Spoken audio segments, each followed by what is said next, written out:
Thank you. May his memory be eternal. The committee will now come to order.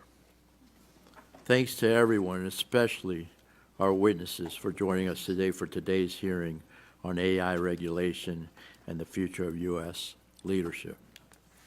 At the outset, I want to recognize Ranking Member Schakowsky, as this is our first subcommittee hearing since she announced her retirement. We're going to miss you.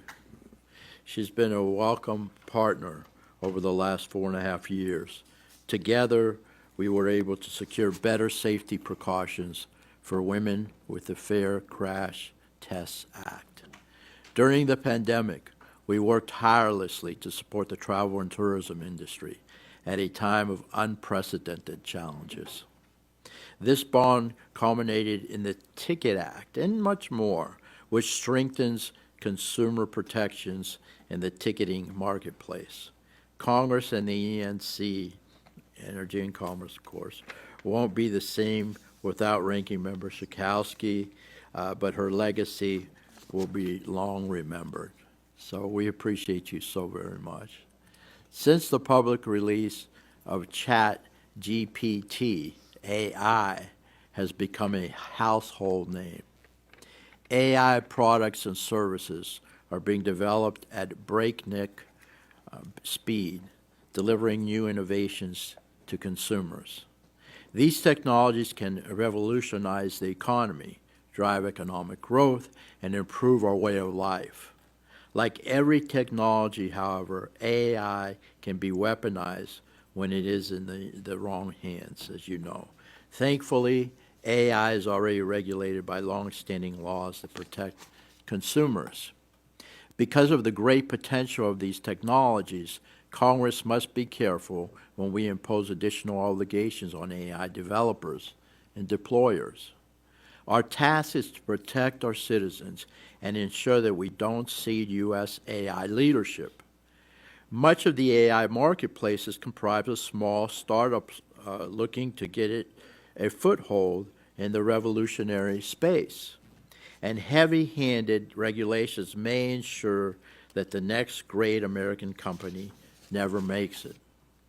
If we fail in this task, we risk ceding American leadership in AI to China, which is close on our heels, as you know.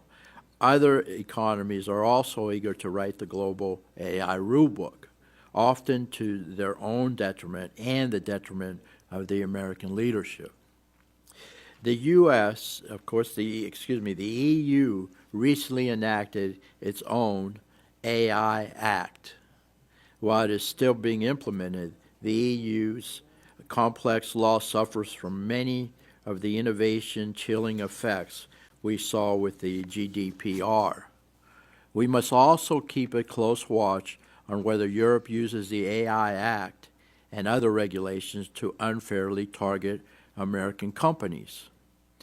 We're here today to determine how Congress can support the growth of an industry that is key for American competitiveness and jobs without losing the race to write the global AI rulebook. Our witnesses today will help us understand how we achieve that dream. So again, I want to thank the witnesses for being here, and I look forward to your testimony. Now I'll yield 5 minutes to the ranking member, my good friend, Ms. Schakowsky. Bohr, we are going to miss you. So thank you very much for your service to our country. And you've got much more left. So we appreciate it, and I look forward to the good work together. Thank you very much. Now we have Mr. Thierer. You're recognized for 5 minutes, sir. Thank you. Thank you. Chairman Bilirakis, Vice Chairman Fulcher, Ranking Member Schakowsky, and members of the subcommittee. Thank you for the invitation to participate in this important hearing today. My name is Adam Thierer, and I'm a senior fellow at the R Street Institute, where I focus on emerging technology policy issues. My message here today boils down to 3 points. First, America's AI innovators risk getting squeezed between the so-called Brussels effect of overzealous European regulation and the so-called Sacramento effect of excessive state and local mandates. Second, this regulatory squeeze will prevent our citizens from enjoying the fruits of the AI revolution and undercut our nation's efforts to stay ahead of China in the global AI race. Third, Congress should take steps to address both matters, and on the specific problem of state overreach, it should protect the development of a robustly innovative market in interstate algorithmic commerce and speech by imposing a moratorium on state AI regulation. AI faces a crucial policy question today. Will it be born free or born inside a regulatory cage? America benefited from ensuring that personal computing, digital technologies, and the internet were largely born free. Through smart, bipartisan policy choices this Congress implemented in the 1990s, America gave entrepreneurs, investors, and workers a green light to go out and dream big. And they delivered.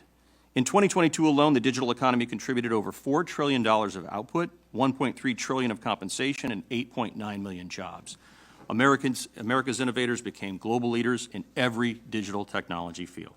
This is an incredible public policy success story, but today, fear-based regulatory policies from both abroad and our states now threaten it. We know why Europe wants to destroy America's winning model, but why would some U.S. policymakers want to undermine it with 1,000 AI-related bills, many of which adopt Europe's heavy-handed approach? Even if one sympathizes with some of these bills, put yourself in the shoes of an entrepreneur who is pondering how to build the next great application, only to face hundreds of different regulatory definitions, compliance requirements, bureaucratic hurdles, and liability threats. Costly, contradictory regulation is a surefire recipe for destroying a technological revolution and decimating little tech innovators. An AI moratorium offers a smart way to address this problem by granting innovators some breathing space and helping ensure a robust national AI marketplace develops. Congress has used moratoria before to protect interstate commerce and promote innovation. The Internet Tax Freedom Act of 1998, for example, prevented the development of multiple indiscriminatory taxes on the Internet.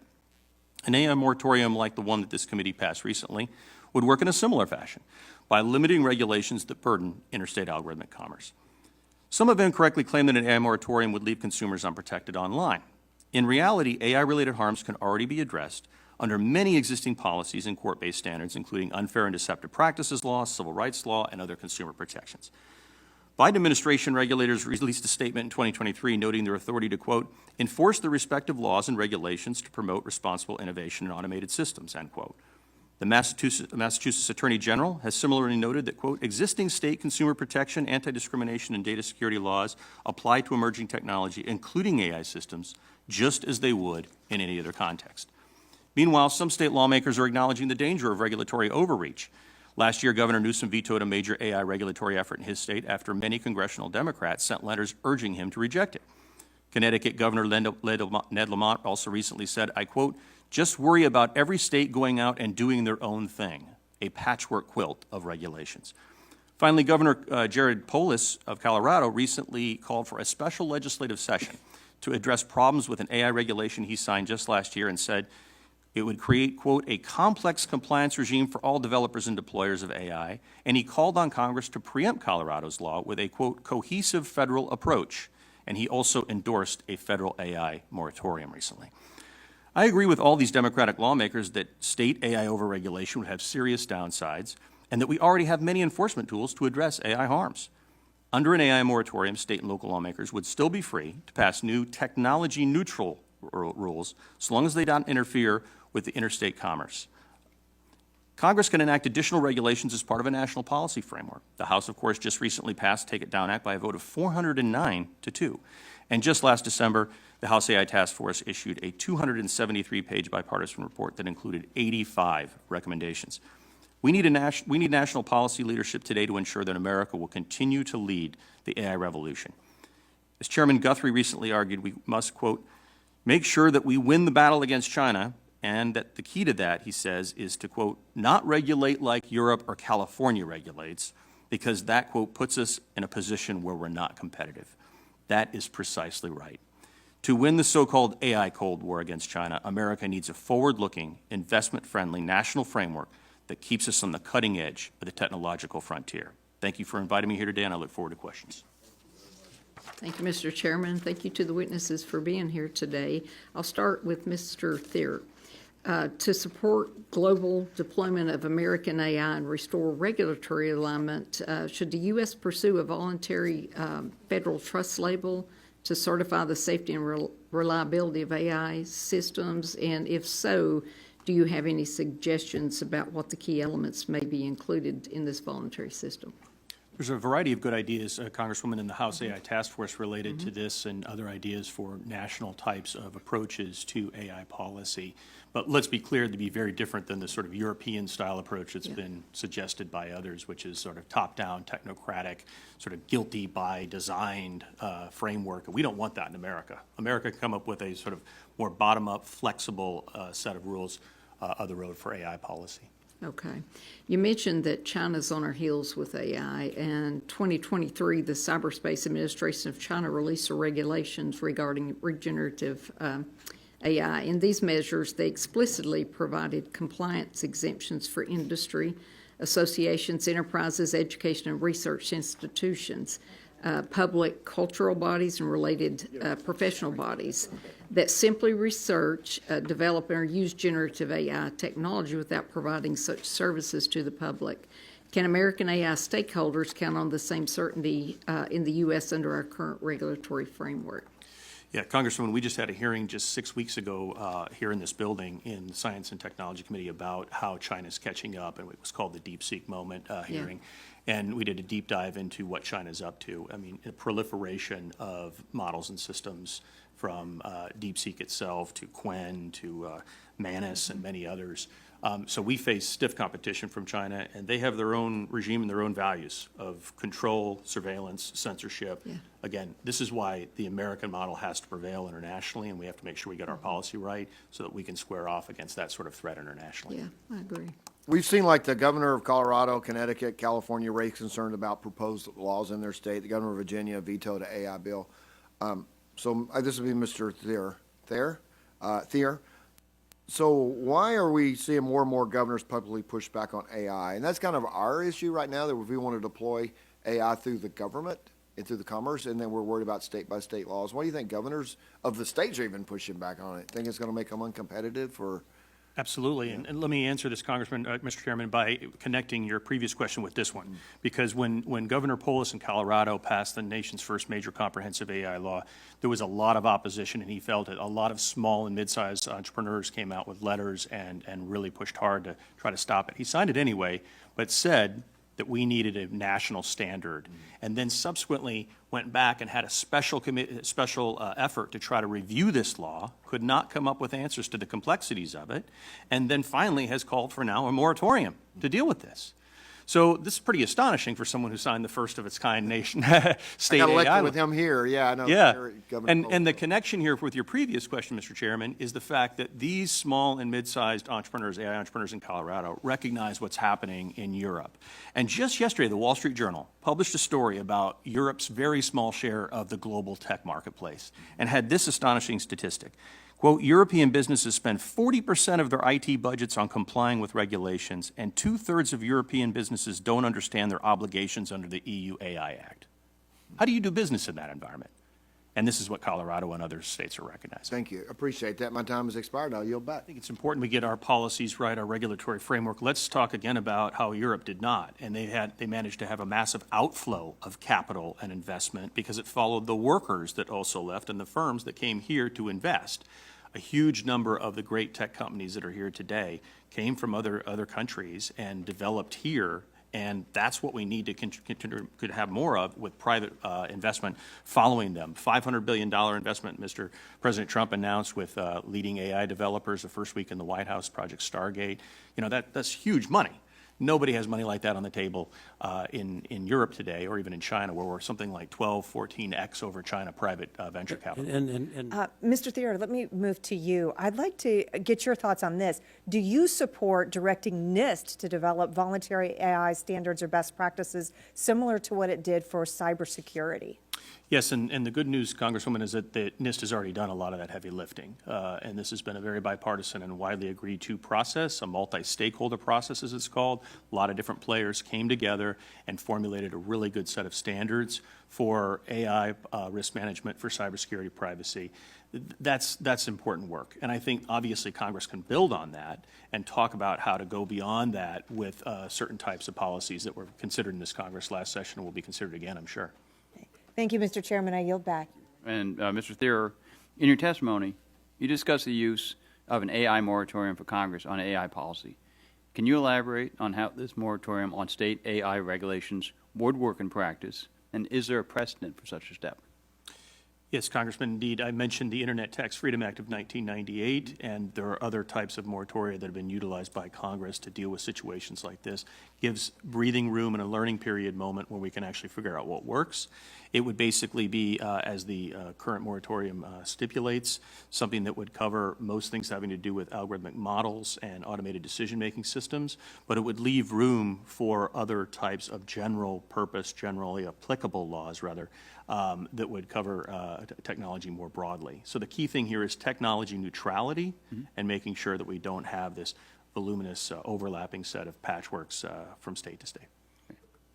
Thank you, Chairman, Ranking Member. Thank you, of course, to our witnesses for coming. I'm from Colorado, and last year we became the first state in the country to enact a bill at the state level to regulate AI. And I'll read you a couple of quotes here. This law creates a complex compliance regime for all AI developers and deployers doing business in Colorado. Another one, I'm concerned about the impact this law may have on an industry that is fueling critical technology advancements across Colorado for consumers and enterprises alike. And then finally, government regulation applied at the state level in a patchwork across the country can have the effect to tamper innovation and deter competition in an open market.